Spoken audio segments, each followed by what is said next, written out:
But before going any further, I want to address a matter of vital national importance. You've all been seeing it, reading it, hearing it, border security. Every nation has not only the right, but the absolute duty to protect its borders and its citizens. A nation without borders is a nation not at all. Without borders, we have the reign of chaos, crime, cartels, and believe it or not, coyotes. I will not surrender this nation to the whims of criminal organizations who prey on the vulnerable, who hurt women and children, and who spread human misery and suffering. Human trafficking and massive drug inflow must also be stopped. It's at a tremendous level. What we're doing and the incredible job being done by border security, ICE, Border Patrol, local police, and the military. The military has been incredible. And we're stopping them. It's a process you wouldn't believe how tough. But we're stopping them in record numbers. At this moment, there is a debate over funding border security and the wall, also called, so that I give them a little bit of an out, steel slats. We don't use the word wall necessarily, but it has to be something special to do the job. Steel slats. I've made my position very clear. Any measure that funds the government must include border security, has to. Not for political purposes, but for our country, for the safety of our community. This is not merely my campaign promise. This is the promise every lawmaker made. It is the solemn promise to protect and defend the United States of America, and it is our sacred obligation. We have no choice. For decades, Washington abandoned this commitment and allowed millions and millions of people to enter our country illegally and over the objections of the American people. No one voiced or voted for a policy. No one endorsed this policy, and no one ratified this policy. It was a total assault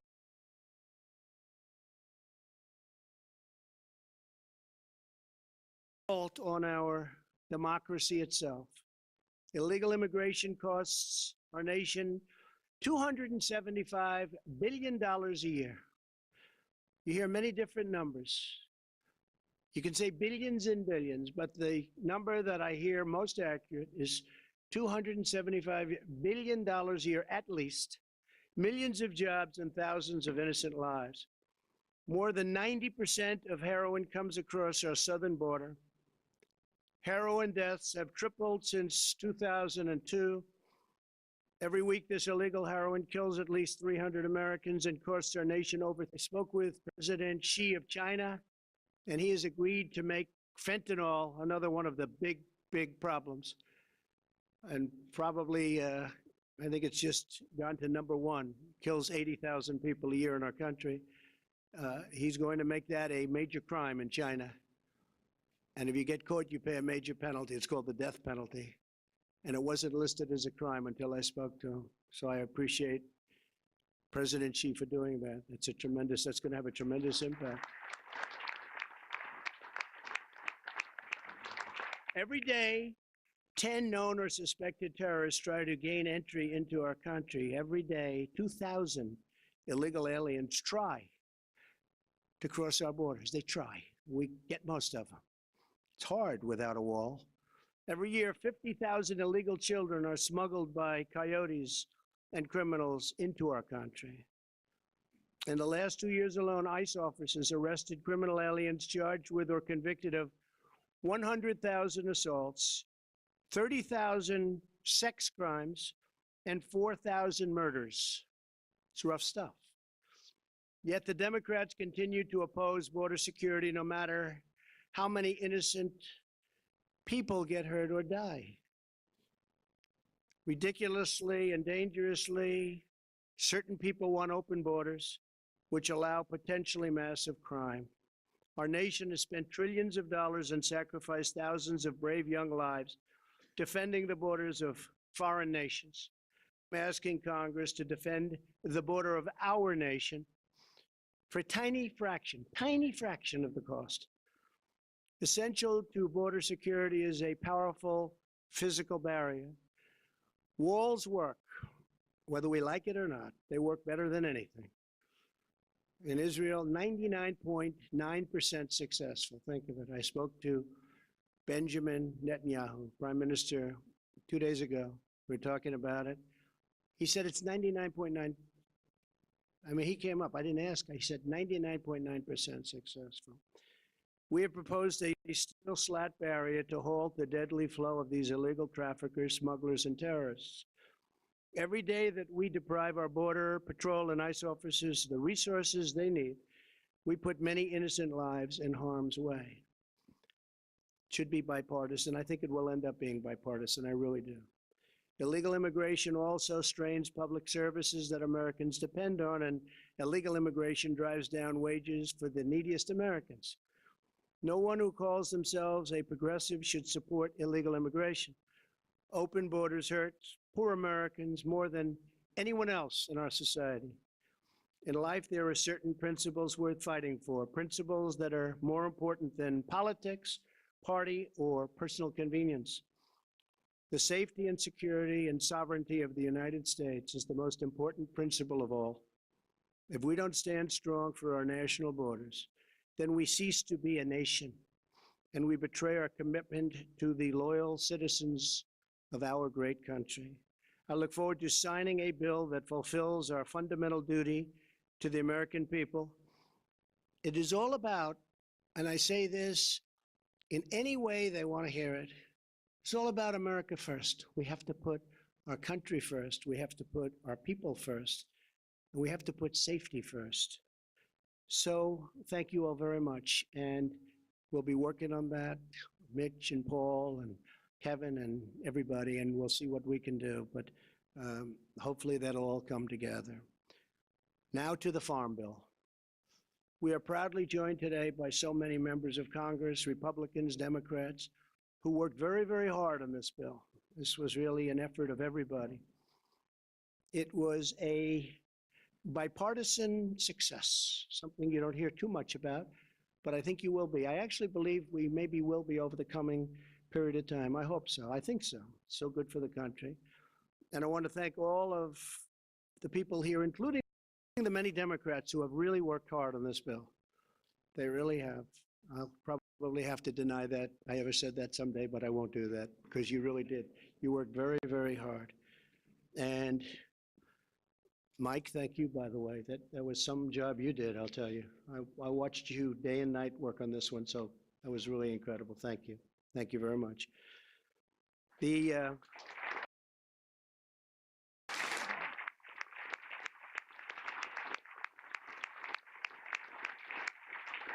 And the chairman of the House and Senate Agricultural Committees, that's Mike Conaway, and Senator Pat Roberts, who's another one. I was was very inspiring to work very hard to get it done for these two guys because it meant so much to them. So I want to thank you. Thank you, Pat. Thank you, Mike. Thank you, Mike.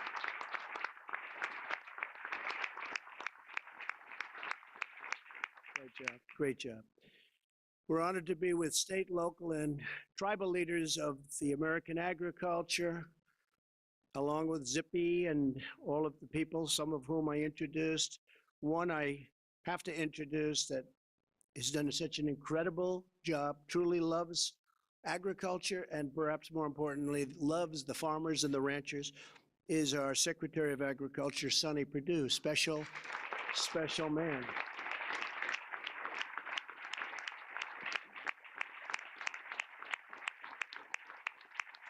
And you know, he plans sort of everything out. He's sometimes can be a little bit deceiving. This one is smart.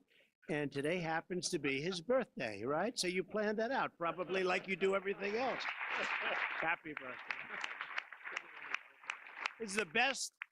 This is the best birthday present you could have, I think. Knowing you with how much you love the farmers, this is the best. Worked it all out. Oh, it's fantastic, Jeff. By signing this bill, we are protecting our crop insurance programs and funding that producers rely on in times of disaster. And I've told Sonny that where we had some pretty big problems in Alabama and Georgia with the hurricanes, believe it or not. Normally doesn't hit, but these were big and they hit. We're going to work it out so we can help those farmers, right? They got hit very hard. So we're going to work it out. Those two states in particular, and some others, but those two states got hit very, very hard, and certain parts of Florida, but we knew about that, and they're being taken care of, right? So work on that one, Sonny. That'll be great. Through fires, floods, and freezing weather, we will always stand with the American farmers. The Farm Bill doubles the amount of farmers that they can borrow to expand and improve their farms. It expands and goes all over rural broadband. We are doing broadband. Everyone wanted it so badly. It's amazing how sophisticated the whole farm industry has become. But it expands rural broadband and dedicates additional resources to fight the opioid crisis, a tremendous crisis that we have it down about 18%, but it's just not acceptable. It's an incredible problem for our country. It opens new markets for American agriculture all over the world. In addition to signing this critical legislation today, I am directing my administration to take immediate action on welfare reform. Thanks to our thriving economy, we've already lifted more than 4.6 million Americans off the food stamp roll since the election. And more work remains to be done.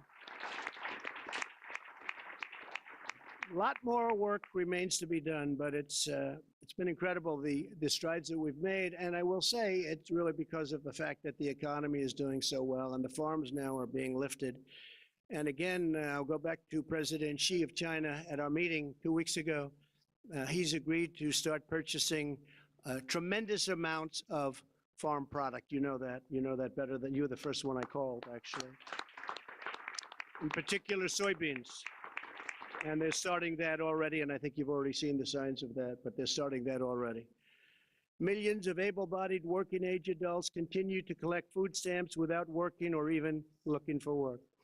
Our goal is to move these Americans from dependence to independence and into a good-paying job and rewarding career. Therefore, I have directed Secretary Perdue to use his authority under the law to close work requirement loopholes in the food stamp program. Under this new rule, able-bodied adults without dependents will have to work or look for work in order to receive their food stamps. Today's action will help Americans transition from welfare to gainful employment, strengthening families and uplifting communities. And that was a difficult thing to get done, but the farmers wanted it done. We all wanted it done. And I think in the end, it's going to make a lot of people very happy. It's called work rules, and Sonny is able, under this bill, to implement them through regulation. With the passage of the Farm Bill, we are delivering to the farmers and ranchers, who are the heart and soul of America, all sorts of things that they never even thought possible. We are ensuring that American agriculture will always feed our families, nourish our communities, power our commerce, and inspire our nation. And I am opening up massive new markets in order to do things with other countries. You know, we've opened various countries. Canada is an example. Canada is going to be much more open over the USMCA. It's a terrific document. It replaces the horrible NAFTA deal. It was a horrible deal for this country. Before signing, I'd like to invite Secretary Perdue, who, as I said, is just doing an incredible job. He loves what he does. He loves the farmers and loves what he does. And I'm going to ask Sonny to say a few words. Thank you, Sonny. Thank you, sir. Thank you very much. Thank you. Well, Mr. President, you can tell by the temperature in this room today, it's a great day for agriculture. It's a delight to have so many members of Congress here with the leaders and the chairman of the committee who worked so hard, the ranking members. We've got many members of USDA staff here who have worked hand in hand with your committees over this working of the Farm Bill on both sides, and I'm very proud of the work they've done. I think we counted up, I believe there were over 2,000 issues of technical assistance which we provided the committees, and we believe that's the way this should work. It's your job to write the laws and our job to implement and give you data and facts whenever you need it. So we're very proud of our USDA people here, and I want to thank them today for their hard work as well.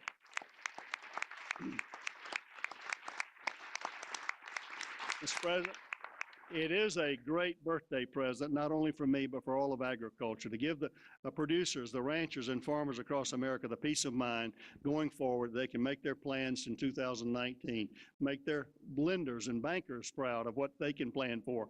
The underpinning of the safety net of crop insurance, those kind of things, is a big deal for agriculture. It's a big deal for the U.S. economy, the ag economy, for food security, and for national security.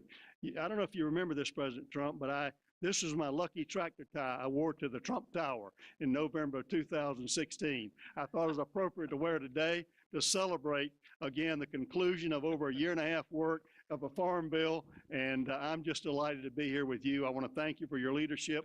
As a business person, we know you to be a builder of the economy, a builder of buildings, and it's amazing to me the affinity, having grown up in your career in New York, the affinity and the affection you have for our farmers and ranchers. And I think it's because you know them to be builders as well. They take the risk of the hands every day, every year, putting that seed in the ground, their faith and their optimism and their hope. Looking at these young people in these FFA jackets out here, understanding the optimism they have for the great story of American agriculture. I am proud to be U.S. Department of Secretary of Agriculture, Sonny Perdue, and I am delighted to work on behalf of the farmers and ranchers. I'm delighted to work for you, Mr. President, because you understand their heart, and this bill goes a long way. Thank you, folks, for passing a great bill. We're going to do our best to implement that bill as you've intended. Thank you, and God bless you. Thank you, Sonny.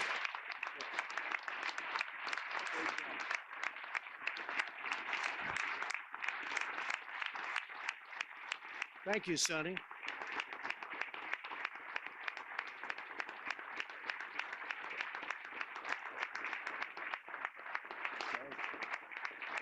So now it's my great honor to sign the 2018 Farm Bill. Very, very special, important piece of legislation. Thank you, Mitch. Very good. Great job. Thank you. Thank you all.